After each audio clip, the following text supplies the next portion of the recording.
Alex sat on the edge of her sofa with her laptop balanced on her knees, the room lit only by the soft glow of the floor lamp in the corner. Evening had settled over the city in a slow, heavy way, turning the windows into dark mirrors. Her reflection hovered faintly in the glass, a pale outline with tired eyes and hair pulled into a loose knot that had begun to fall apart.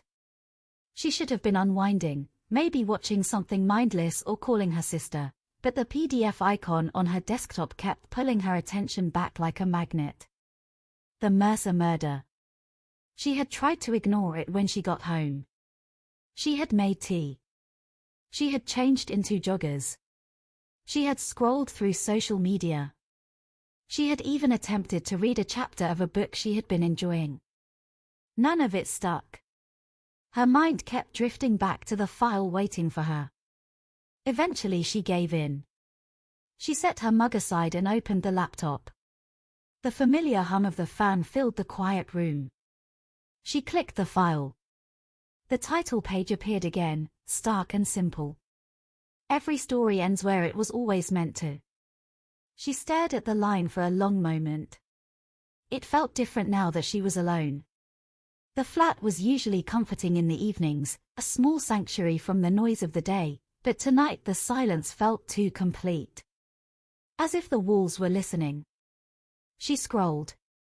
The chapter began with a description of a street at night. Rain-slicked pavement. A row of shuttered shops. A narrow alley lit by a single flickering bulb. The writing was vivid, cinematic, the kind of prose that made her feel as if she were standing there. She could almost smell the damp concrete. She kept reading. The victim was introduced in the second paragraph. Not by name at first. Just a silhouette. A woman walking alone, her coat pulled tight against the cold. The narration lingered on her posture, the way she hesitated before turning down the alley, the way she glanced over her shoulder as if sensing something behind her. Alex felt a small shiver run through her. She pulled her blanket over her legs and kept reading. The next paragraph revealed the name. Alex Mercer. Seeing it in print made her stomach tighten. It was one thing to joke about being murdered in a book. It was another to watch her name appear in a scene that felt so real she could almost hear the echo of footsteps. She took a slow breath and reminded herself that it was fiction. Just fiction. A marketing stunt. A bit of fun. She scrolled again. The chapter described the alley in more detail. A metal fire escape. A stack of crates. A door with peeling paint. The descriptions were precise, almost meticulous. She found herself frowning. The setting felt familiar. Not exactly, but close enough to stir something in her memory. A place she had walked past once. Or maybe it was just a common kind of alley.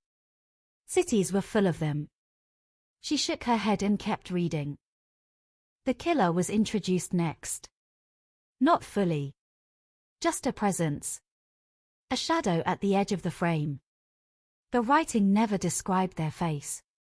Only the sound of their breath. The rhythm of their steps.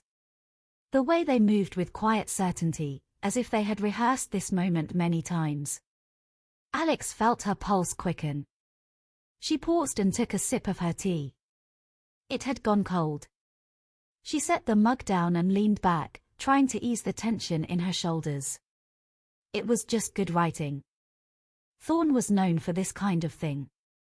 He could make a grocery list feel ominous. She scrolled. The chapter shifted into the victim's perspective. Her perspective. The narration described the way Alex Mercer felt a prickle of unease as she walked. The way she quickened her pace. The way she told herself she was imagining things. Alex swallowed. She had felt that exact sensation before. Not often. Just occasionally. Walking home late. Passing a quiet street. Hearing footsteps behind her. Everyone felt that sometimes. It was normal. She kept reading. The fictional Alex reached the end of the alley and stopped in front of a door.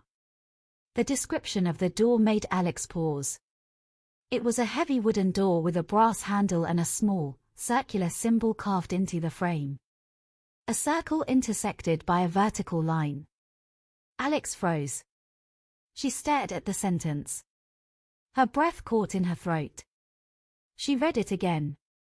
And again. The symbol. The same symbol from the email. The one she had spent half an hour trying to identify. The one that had tugged at her memory all afternoon. Her fingers hovered over the trackpad. She scrolled back up to make sure she had not imagined it. There it was. Clear as day. A circle. A line. A keyhole. A target. A memory she could not reach. Her heart thudded once, hard. She sat back and rubbed her hands over her face. It was a coincidence. It had to be. Maybe the symbol was part of the book's theme. Maybe it appeared throughout the story. Maybe it was a motif. Authors loved motifs. She Okay, a deep breath and forced herself to keep reading. The fictional Alex reached for the door. Her hand trembled. She hesitated. The narration described the cold metal of the handle, the faint hum of something behind the door, the sense that she was crossing a threshold she could never return from. Alex felt her own hand tremble slightly as she scrolled. The killer stepped forward. Silent. Certain.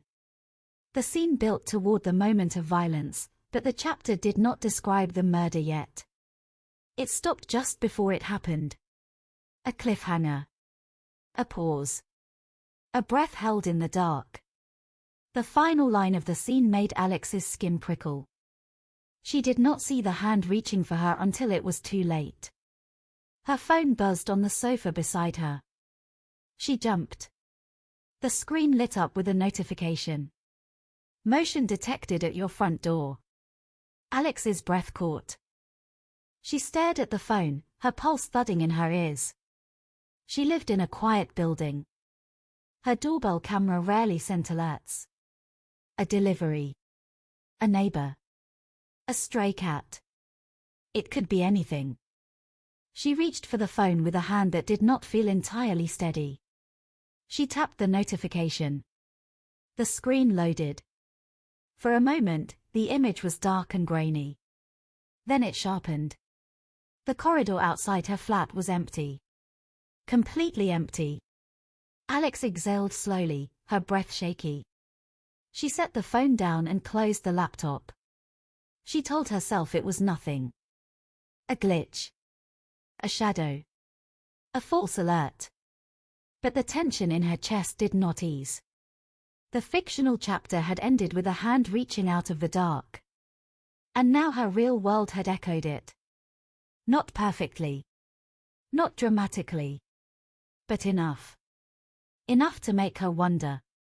Enough to make her afraid.